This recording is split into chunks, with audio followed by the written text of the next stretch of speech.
Good morning and welcome to episode 66 of the Broadcast. Today's discourse is going to ramble not only through these woods, Sansom woods, but also across a number of subjects which, by the end of it, the viewer should be able to see how they're all connected. The first thing I wish to talk about today is a curious phenomenon that has been unfolding for the last almost 4 years. And I was reading a Substack page this morning which took me back to the onslaught of the genocidal campaign commonly known as the COVID-91 or COVID-19 extermination program. That phenomenon is the died suddenly one, in which across a variety of media outlets you will see that there is a range of people who are currently passing away, and their deaths are being reported in the lamestream or legacy media, as some people like to refer to it, as died suddenly. What I noticed, and the vast majority I looked at were from America, but this article, which is very, very long, tragically so, concentrates first of all on America. And as you scroll down through the deceased, you'll see that the age ranges, roughly speaking, cover from newborn infants all the way up to people in their late 60s, early 70s, with, from what I could gather, quite a plethora of deaths occurring amongst the age group, roughly speaking, 40 to 60. But in all of them, you know, you've got the stock use of phrases like died suddenly, and then an explanation of how great the individual was, how sorely they'll be missed by their family. But at no point does it state what was the cause of death. And to me, this is absolutely staggering, because I can never remember a time when so many people were passing away. And always, when people did pass away, the cause of their death was generally given. Now, from that broad outline of the figures we're looking at here, you'll notice I said up to their early 70s. Why do I say that? Well, I have a sneaking suspicion that all of those past 70 were amongst the first to be taken out by the genocide at needlepoint campaign, as Don from Sheepfarm calls it, the 3-dart finish. And so you have to ask the question, why is the mainstream media not answering that question? Namely, what was it that caused the death of these individuals they write about? I mean, this has been in the pipeline since the whole thing was rolled out, but I think the only reason for it is willful ignorance at this point. In other words, they have the information, they know exactly what the cause is, but they are refusing to contemplate it and refusing to dig into the reasoning behind all these deaths. And at that point you may say, well, what's the fucking point in having a mainstream media that does no investigative journalism? Well, the answer to that question is plain and easy to state. The so-called mainstream media, and of course a lot of the alternative media also, are not in the business of reporting the truth. They're not in the business of digging in, of applying the trivium, of applying their God-given abilities to be able to reason and sift through the data to come up with a piece of rhetoric that is based on the truth, that is based on the facts. Now, remember, a moron is simply someone who has been given correct information, correct, useful, applicable information, and has chosen, for whatever reason, to ignore it. If we take that as the... Is that supposed to be lucky? I don't know. If we take that as the reason behind all of this, died suddenly, that no one's reporting on the reasons why, that they have chosen willful ignorance, I'm sad to say that means that they are morons, by definition. And right now, I think we are in a state of the moronic. In last week's broadcast, I talked about the sad case of Peter Lynch, a man who was sent to prison at the age of 61 on the basis of the false allegation that he'd been citing hateful behaviour, or whatever term they wish to call it, and when all he'd been doing really was making his thoughts plain and clear by way of a placard and some heated engagement with the police. But if you feel passionate about something and the police are upholding the wrongdoers who you're against, then it's going to be heated, isn't it? There's going to be passions aflamed. Peter Lynch got sent down then for pointing out the dangerous situation right now where there is a clear and present threat to the well-being of so many of the indigenous peoples of the Isles of Britain. That threat is coming from a variety of angles, but the one I want to focus on right now is the one that comes through the illegal importation, if you like, of tens of thousands of young men of fighting age. Young men of fighting age who were being put up in hotels across the Isles of Britain. And he was making the point that they are a threat to one's family. Specifically, Peter Lynch was making the point that they are a threat to the girls and the women.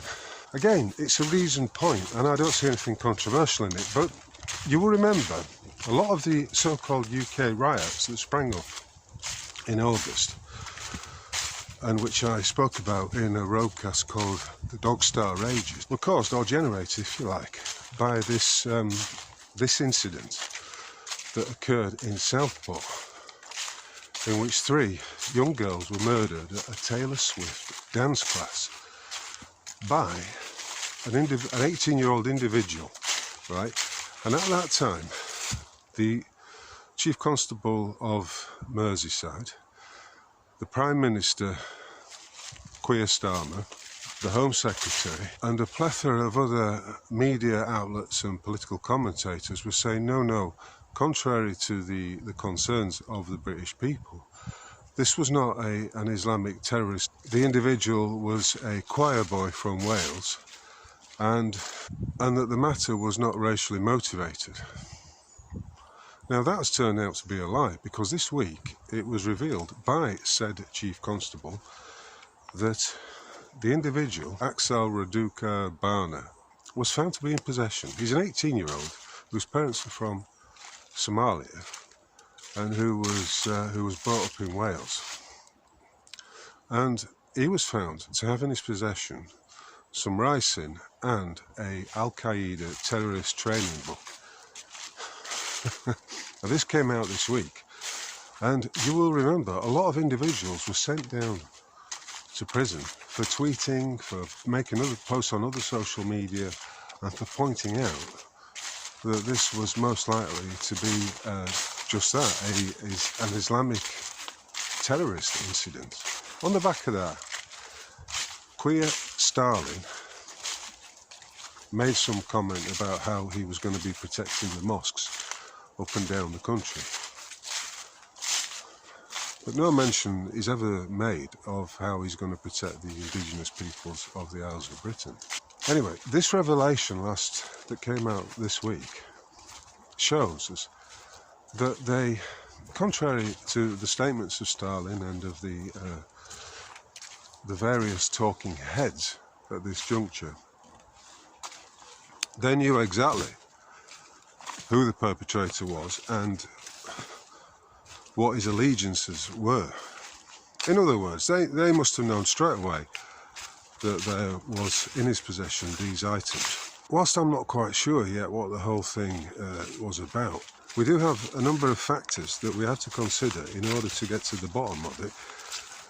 The first being, of course, that in incidents like this, it's usually the perpetrator is one way or another a patsy who is often known to the security services. And of course, this is the case in this matter with Reduka Barner. Now, I'm not saying he was an asset of MI5, but isn't it curious that we have the usual ingredients of a false flag? Remember, in a false flag, there can be real victims.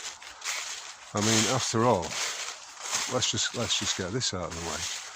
If there's anyone out there right now who is still of the view that their government is a benevolent entity that only has their interests in mind, then you need to wake the fuck up, because the government, as we've seen for the last 100 years at least, is in the business of killing you.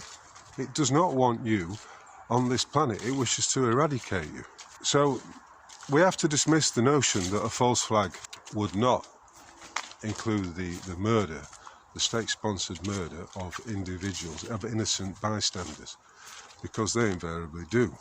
We have an 18-year-old youth, the image of whom is always invariably taken from photographs of him when he was a more innocent, shall we say, and younger person.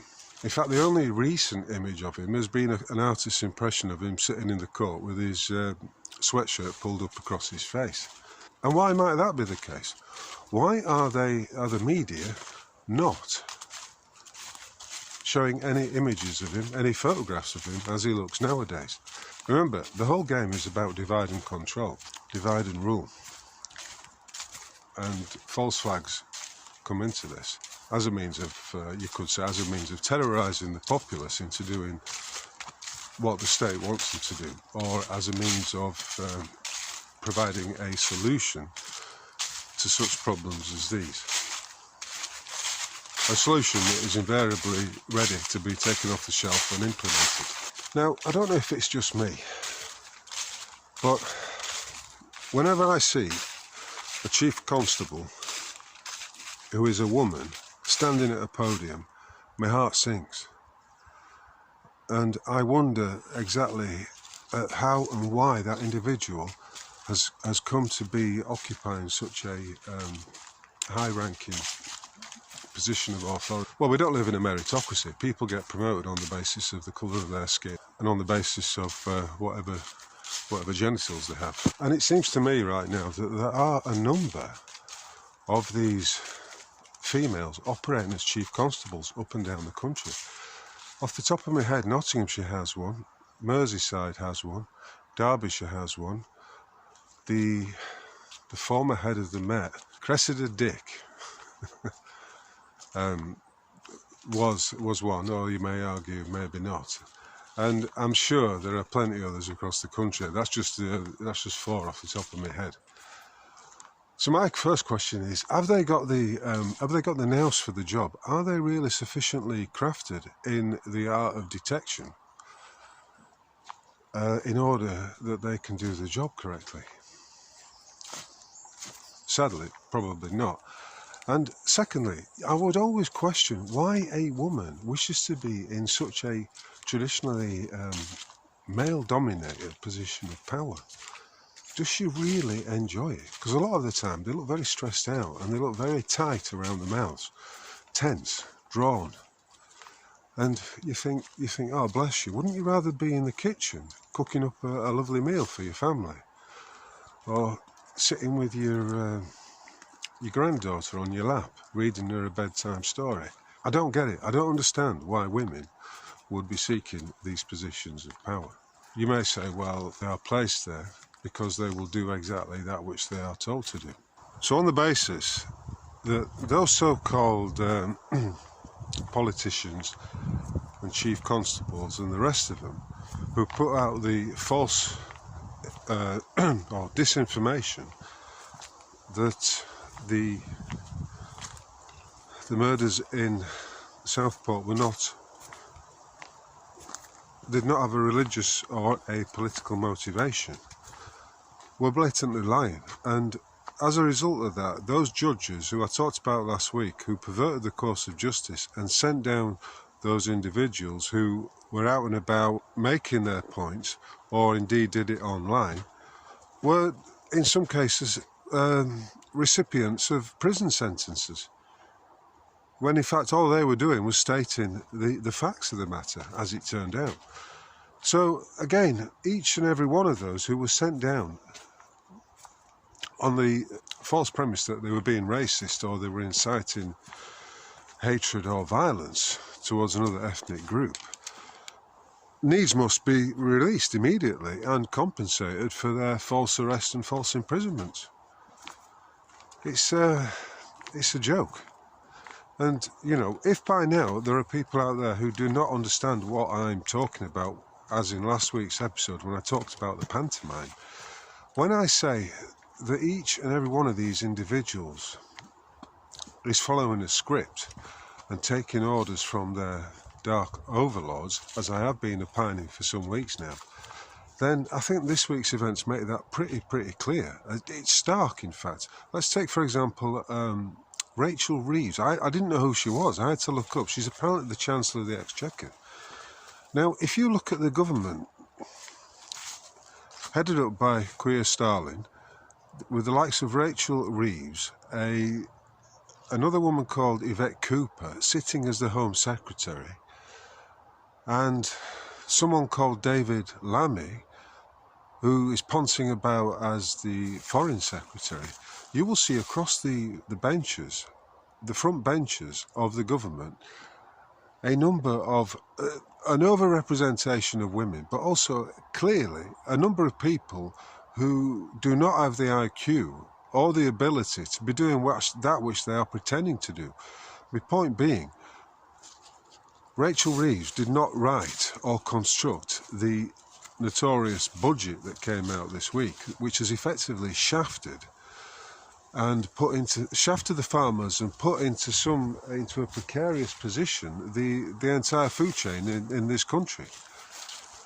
No, far from it. And, you know, same with Starmer. They are not writing the policies. They are enforcing the policies that have been delivered to them, that have been written for them by the usual actors behind the scenes, or the usual script writers behind the scenes.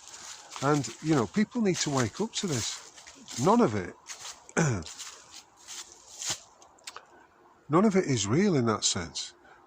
If you look at the image of, because he flew in this week, the notorious killer, the murderer of thousands, the genocidal chief operator, Bill Gates, okay, who himself is a front man. He flew in this week and was seen being very chummy with Keir Starmer. Evelyn Rothschild poking Prince Charles in the chest. You see who's really in charge. I'm not saying Bill Gates is in charge, but it appears to me that Keir Starmer is taking his orders from Bill Gates. Because lo and behold, what would happen in the event that a lot of farmers, who I'm told average the age of 60 now, have to sell up their lands and, you know, have to get out of farming as a consequence of this budget, right? Who's going to come in and buy up that land and buy up those farms, if not the likes of Bill Gates? He did exactly that in America. I think he's the largest landowner in the whole of the United States. So it's all part of a playbook. Everyone is following, you know, in the higher echelons of the so-called power structure, everyone is receiving their orders and following a script. And, you know, if you believe that Rachel Reeves is really the Chancellor of the Exchequer and that she really did come up with that draconian budget, and you believe further that Keir Starmer is the one who's imposing all these diktats, no, you've got it wrong, because they are but the figureheads. They're the dummy in the shop window that's there for the public to gaze upon and vent their spleen at. Of course, the remedy for a lot of those farmers is to simply put all their lands and their property into trust, to make them private living trusts for and on behalf of the beneficiaries. That way, they would take it out of the jurisdiction of the completely criminal UK government, PLC. And of course, aside of that fact, If you're interested in this, if you do know a farmer who may well be interested in doing such a thing, I'll put a link up, because the Universal Community Trust, of which I'm a founding trustee, does offer that remedy. And it's not just for farmers, it's for anyone really, for all families. You know, if you could see the tyranny as it is manifesting right now in this clown world, why the fuck would you wish to stay a part of it? Why not step outside the jurisdiction of all this bullshit and into another one that will protect your individual rights under common law? That jurisdiction being Universal Community Trust, or UCT. I would encourage you to have a look at that in the event that you are someone who has absolutely had a gutful and sees no reason why you would wish to be party. Why would you wish to be a taxpayer for a criminal government that is taking your taxes and doing all this shit with them? Is it not better just to step away from it, to declare it null and void, and have fuck all to do with it? Are we not reaching that point? I suppose some people will reach that point, but the vast majority will not, on the simple basis that they continue to go along with, as morons. In other words,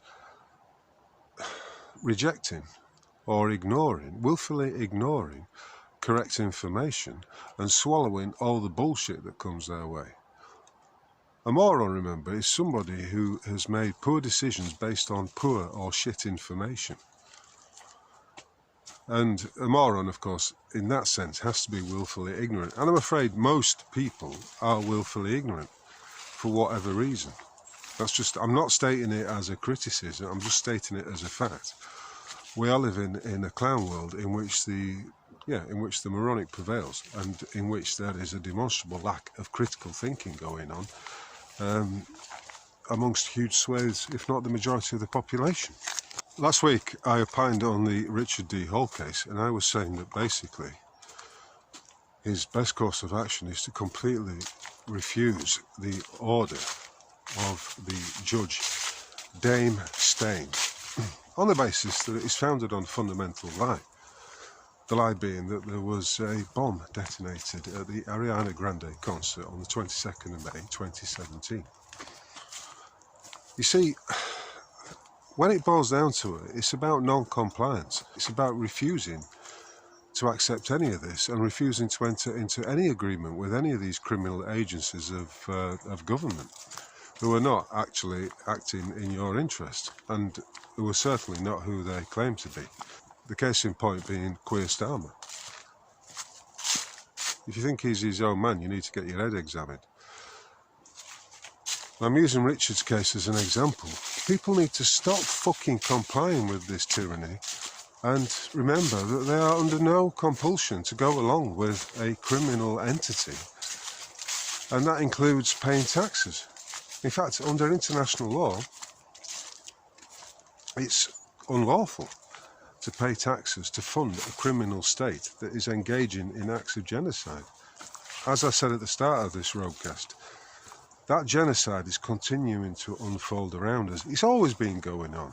It's always been here. The government has been trying to kill us ever since we arrived in this realm, one way or another.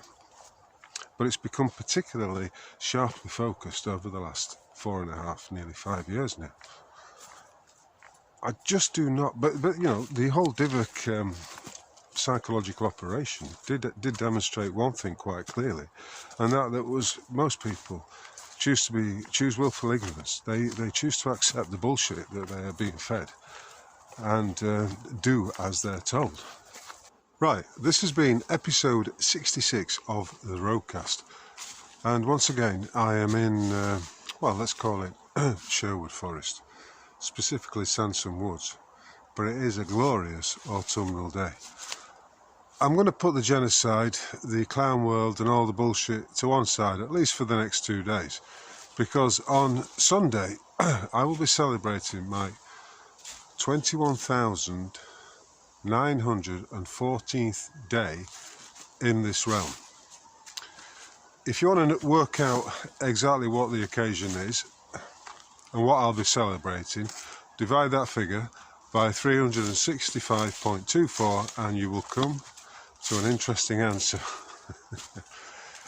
And on that note, I'd like to wish you all, wherever you might be, whoever you might be, a splendid day. And forget about the clown world, if you can, for one moment. Put it all to one side and go for a walk in an autumnal landscape. I think you'll find it does you the power of good. If you've enjoyed this and you're feeling appreciative, then please tip me a few quid via the Buy Me a Coffee button on my website, and which is linked below. My website is roguemail.org, and if you haven't subscribed already, then please take out an email subscription there in order to receive notifications of my latest essays and discourses.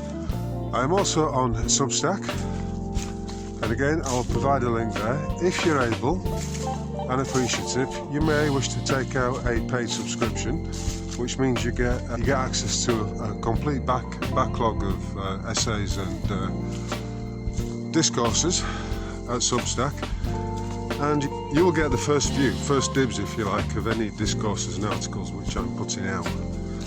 So until the next time, thank you very much for listening.